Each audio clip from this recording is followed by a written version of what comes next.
സെയ്ഫുദ്ദീന് mess നടന്നിരുന്ന സമയമാണ്, ഉച്ച സമയമായിരുന്നു. അതുകൊണ്ട് തന്നെ ഭക്ഷണം കഴിക്കാൻ നിരവധി വിദ്യാർത്ഥികൾ എത്തിയിട്ടുണ്ട്. അതുകൊണ്ട് തന്നെ ആശുപത്രിയും കോളേജ് അധികൃതരടക്കം ഒരു ആശയക്കുഴപ്പമുണ്ട്. കാരണം എത്രത്തോളം വിദ്യാർത്ഥികൾ ആ സമയത്ത് ഈ മെസ്സിലും ഹോസ്റ്റലിലുമായിട്ട് ഉണ്ടായിരുന്നു എന്നത് സംശയമുണ്ട്. ഈ സമീപത്തെ കെട്ടിടങ്ങളിൽ ഉണ്ടായിരുന്ന ചില വിദ്യാർത്ഥികളുമായി നമ്മളിപ്പോൾ സംസാരിച്ചിരുന്നു. അവർ ചൂണ്ടിക്കാണിക്കുന്ന ഭാഗ്യം കൊണ്ട് മാത്രമാണ് തങ്ങൾ രക്ഷപ്പെട്ടതാണ്. കാരണം ഒരു പൊട്ടിത്തെറിയുടെ ശബ്ദമാണ് തങ്ങൾ കേൾക്കുന്നത്. പിന്നീട് വലിയ രീതിയിലുള്ള കറുത്ത പുക ഇവിടെ മൊത്തം വ്യാപിക്കുന്നു. തങ്ങളുടെ ജീവൻ കയ്യിൽ പിടിച്ചുകൊണ്ട് തങ്ങൾ ഓടുകയായിരുന്നു എന്നതാണ് ഓരോ വിദ്യാർത്ഥി ഇപ്പോൾ ഈ സമീപത്ത്. കാരണം ഈ മെസ്സിൽ നിന്ന് ഇന്നലെ ഈ അപകടമുണ്ടായതിന് പിന്നാലെ പുറത്തേക്ക് ഓടി രക്ഷപ്പെട്ട വിദ്യാർത്ഥികൾ മടങ്ങിയെത്തിയിട്ടുണ്ട്. അവരുടെ സാധനങ്ങളും അതുപോലെ തന്നെ ഇവിടെ ഈ വീടുകൾക്കുള്ളിൽ ഉപേക്ഷിച്ച് പോയ സാധനങ്ങൾ എടുക്കുവാൻ വേണ്ടിയാണ് അവർ മടങ്ങിയെത്തിയിരിക്കുന്നത്. അവർ വലിയ രീതിയിൽ ആശങ്കയിലാണ്, ഭയപ്പാടിലാണ്. എന്താണ് സംഭവിച്ചത്, അല്ലെങ്കിൽ ഇത്തരം ഒരു ഭയപ്പെടേണ്ട ഒരു സാഹചര്യം അവർ ഇതുവരെ ജീവിതത്തിൽ ഉണ്ടായിട്ടില്ല എന്നതാണ് അവർ ചൂണ്ടിക്കാണിക്കുന്നത്. എന്തായാലും BJ ഹോസ്പിറ്റലുമായി ഈ ക്യാൻറ്റീനുമായി ഹോസ്റ്റലുമായി ബന്ധപ്പെട്ട എണ്ണത്തിൽ ഇപ്പോഴും ഒരു അവ്യക്തത തുടരുന്നുണ്ട്. ഇവിടുത്തെ ചില മലയാളി വിദ്യാർത്ഥികളുമായി നമ്മൾ സംസാരിച്ചിരുന്നു. അവർ പറയുന്നത് 4 വിദ്യാർത്ഥികളുടെ മരണം സ്ഥിരീകരിച്ചിട്ടുണ്ട്. അതുപോലെ തന്നെ 17ലധികം വിദ്യാർത്ഥികൾ ഇപ്പോഴും ആശുപത്രിയിൽ ചികിത്സയിലാണ്. ഇതിൽ ചിലരുടെ നില ഗുരുതരമാണെന്ന്. പക്ഷേ കാണാതായതുമായി ബന്ധപ്പെട്ട് ഇവിടെ പ്രദേശവാസികളും പ്രാദേശിക മാധ്യമങ്ങളടക്കം നിരവധി വിദ്യാർത്ഥികളെ കാണാതെ എന്ന തരത്തിലുള്ള റിപ്പോർട്ടുകൾ പുറത്തുവിടുന്നുണ്ട്. നേരത്തെ നമ്മൾ ഈ ആശുപത്രി പരിസരങ്ങളടക്കം പോയപ്പോൾ പ്രദേശവാസികളോട് സംസാരിച്ചിരുന്നു. പ്രദേശവാസികൾ ചൂണ്ടിക്കാണിച്ചത് 100ഓളം പ്രദേശവാസികളെ കണ്ടെത്തുവാൻ ഉണ്ടായിരുന്നതാണ്. ഇപ്പോൾ ഈ ഹോസ്റ്റലിൽ നിന്നടക്കം സാധനങ്ങൾ എടുത്തുകൊണ്ട് പോകുന്നവരാണ്.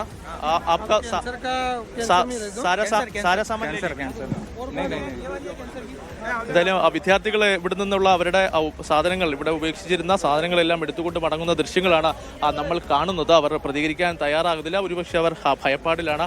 അവർ ഇന്നലെ ഉണ്ടായ അപകടത്തിൽ വലിയ രീതിയിൽ ആശങ്കപ്പെട്ടിരിക്കുന്ന ഒരു സാഹചര്യമുണ്ട്. അതുകൊണ്ട് തന്നെയാണ് അവർ പ്രതികരിക്കാൻ തയ്യാറാകാത്തത്. എന്തായാലും അവരുടെ സാധനങ്ങളെല്ലാം നൽകി അവരെ ഇവിടെ നിന്ന് മടക്കി അയക്കുന്ന ദൃശ്യങ്ങളാണ് ഇപ്പോൾ നമ്മൾ കണ്ടുകൊണ്ടിരിക്കുന്നത്. നിരവധി വിദ്യാർത്ഥികൾ അവർക്ക് ബാക്കിയായിട്ടുള്ള ഈ സമീപത്തെ കെട്ടിടം, അതായത് ഈ ഹോസ്റ്റലിന് പുറമെ തന്നെ ഹോസ്റ്റലിന് സമീപമായി 7ഓളം കെട്ടിടങ്ങളുണ്ട്. അവിടെ PG പ്രാക്ടീസ് ചെയ്യുന്ന വിദ്യാർത്ഥികളും അതുപോലെ തന്നെ മറ്റു വിദ്യാർത്ഥികളും അവിടെയാണ് താമസിക്കൊണ്ടിരിക്കുന്നത്. അവിടെ നിന്നുള്ള സാധനങ്ങളും അവരുടെ ഡ്രസ്സുകളും അതുപോലെ തന്നെ മറ്റു ഉപകരണങ്ങളടക്കം എടുത്തുകൊണ്ട് അവർ ഇവിടെ നിന്ന് പോകുന്ന ദൃശ്യങ്ങളാണ് നമ്മൾ ഇപ്പോൾ കണ്ടുകൊണ്ടിരിക്കുന്നത്. എന്തായാലും സെയ്ഫുദ്ദീൻ, വലിയ ആശങ്ക ഉണ്ടാക്കുന്ന കാര്യങ്ങൾ. കാരണം അഹമ്മദാബാദിലെ ഈ പട്ടണം വലിയ വിമാന ദുരന്തത്തിൽ ഗുജറാത്തിന്റെ മുൻ മുഖ്യമന്ത്രി വിജയ് രൂപാണിയും കൊല്ലപ്പെട്ടു എന്നത് ആ സമയം വലിയ നടുക്കം സമ്മാനിച്ച ഒരു വാർത്തയായിരുന്നു.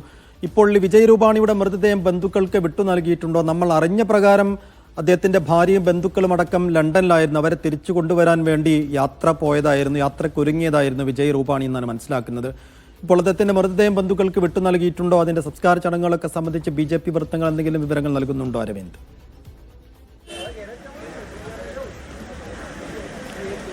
സെയ്ഫുദ്ദീൻ മൃതദേഹം വിട്ടു നൽകിയിട്ടില്ല എന്നതാണ് നമുക്ക് മനസ്സിലാകുന്നത്. നിലവിൽ 6 മൃതദേഹങ്ങൾ മാത്രമാണ് കൈമാറിയിട്ടുള്ളത്. അതും തിരിച്ചറിയാൻ പറ്റുന്ന 6 മൃതദേഹങ്ങൾ. അത് ഈ ഹോസ്റ്റലിൽ ഉണ്ടായിരുന്ന, ഈ വിമാനം ഇടിച്ചു കയറിയപ്പോൾ ഹോസ്റ്റലിൽ ഉണ്ടായിരുന്ന അപകടത്തിൽ മരിച്ചവർ 6 മൃതദേഹങ്ങളാണ് കൈമാറിയിട്ടുള്ളത്. പക്ഷേ മറ്റു മൃതദേഹങ്ങൾ, ഈ വിമാനത്തിലുണ്ടായിരുന്നവരുടെ മൃതദേഹങ്ങൾ DNA പരിശോധനകൾ അടക്കം നടക്കേണ്ട ഒരു സാഹചര്യമുണ്ട്. അതുകൊണ്ട് തന്നെ വിജയ് രൂപാണിയുടെ അടക്കം മൃതദേഹങ്ങൾ ഇപ്പോഴും മോർച്ചറിയിൽ തന്നെയാണ് സൂക്ഷിച്ചിരിക്കുന്നത്. DNA പരിശോധന നടത്തി ഏകദേശം 2 മുതൽ 3 ദിവസത്തിന് ശേഷം മാത്രമായിരിക്കും ഈ DNA പരിശോധന ഫലം ലഭിക്കുക. അതുകൊണ്ട് തന്നെ ചില കാലതാമസങ്ങൾ നേരിടുന്നുണ്ട്. അതുകൊണ്ട് തന്നെ കൈമാറ്റത്തിനടക്കം കാലതാമസം ഉണ്ടാകുമെന്ന് തന്നെയാണ് ആശുപത്രി അധികൃതർ വ്യക്തമാക്കുന്നത്. പക്ഷേ എത്രയും പെട്ടെന്ന് തന്നെ ഈ നടപടിക്രമങ്ങൾ പുരോഗമിക്കുവാൻ, അല്ലെങ്കിൽ തീർപ്പിലാക്കാനുള്ള നടപടിക്രമങ്ങൾ ആരംഭിച്ചു കൂടുതൽ ഡോക്ടർമാരെ എത്തിക്കുക, കൂടുതൽ ടെസ്റ്റിംഗ് സാമ്പിളുകൾ എത്തിക്കുക, കൂടുതൽ കിറ്റുകൾ എത്തിക്കുക തുടങ്ങിയ നടപടികളാണ് സർക്കാരിന്റെ ഭാഗത്തു നിന്നുണ്ടാകുന്നത്. ഏറ്റവും കുറഞ്ഞ സമയത്തിനുള്ളിൽ തന്നെ ബന്ധുക്കൾക്ക് ഉറ്റവരുടെ മൃതദേഹങ്ങൾ കൈമാറുള്ള നടപടിക്രമങ്ങൾ ഇപ്പോൾ പുരോഗമിച്ചുകൊണ്ടിരിക്കുന്നു. ഏറ്റവും അതിവേഗത്തിൽ തന്നെ ഈ നടപടിക്രമങ്ങൾ പൂർത്തിയാക്കണമെന്ന് പ്രധാനമന്ത്രി തന്നെ ഒരു നിർദ്ദേശം നൽകിയതായാണ് നമ്മൾ മനസ്സിലാക്കുന്നു. ഗുജറാത്ത് സർക്കാർ ഈ വിഷയത്തിൽ കൃത്യമായ നിലപാടുകൾ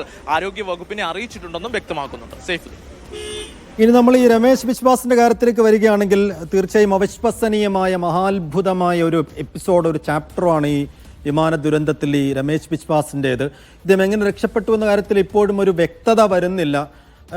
അരവിന്ദ് അവിടെ നിൽക്കുമ്പോൾ അരവിന്ദിന് ലഭിക്കുന്ന വിവരങ്ങൾ അനുസരിച്ച് തുടക്കത്തിൽ നമ്മൾ മനസ്സിലാക്കുന്ന എമർജൻസി എക്സിറ്റ് വിൻഡോ വഴി അദ്ദേഹം പുറത്തേക്ക് ചാടുന്നു, രക്ഷപ്പെടുന്നതൊക്കെയാണ്. പക്ഷേ ഈ മേഖലയിലെ വിദഗ്ധരൊക്കെ പറയുന്നത് വെറും 20 സെക്കൻഡിനുള്ളിൽ ഇങ്ങനെ ഒരു തീരുമാനമെടുക്കാൻ ഒരു യാത്രക്കാരന് കഴിയില്ല എന്നതാണ്. ഒരു പക്ഷേ ഈ വിമാനത്തിനൊപ്പം തകർന്നു വീണ് അപകടമേൽക്കാതെ ഒരു മിറക്കിളായി അദ്ദേഹം രക്ഷപ്പെട്ടു എന്നാണോ കരുതേണ്ടത്? ഇദ്ദേഹത്തിന്റെ ഏറ്റവും പുതിയ പ്രതികരണങ്ങൾ എന്തെങ്കിലും വന്നിട്ടുണ്ടോ അരവിന്ദ്?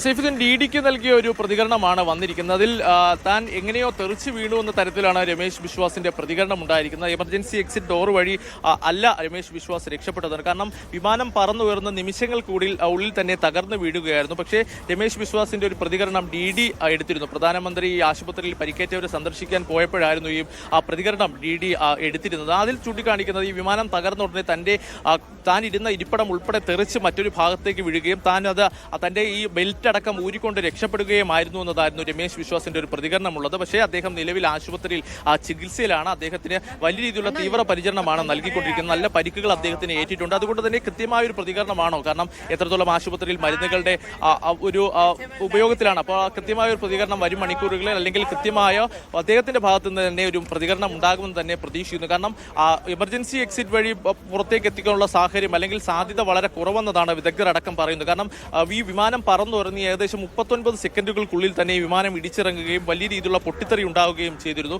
അപ്പോൾ ഈ പൊട്ടിത്തെറിക്കിടെ ഇത്തരത്തിൽ എമർജൻസി ഡോർ തുറന്നുകൊണ്ട് രക്ഷപ്പെടാൻ സാധിക്കില്ല എന്നതാണ് വിദഗ്ധരടക്കം ചൂണ്ടിക്കാണിക്കുന്നത്. എന്തായാലും ഇതിലൊരു വ്യക്തത വരേണ്ടതുണ്ട്. പക്ഷേ അദ്ദേഹം നിലവിൽ സുരക്ഷിതരാണ്, അദ്ദേഹം രക്ഷപ്പെട്ടു എന്നത് വലിയ രീതിയിൽ ആശ്വാസം നൽകുന്ന വാർത്ത കൂടിയാണ്. സൈഫുദ്ദീൻ.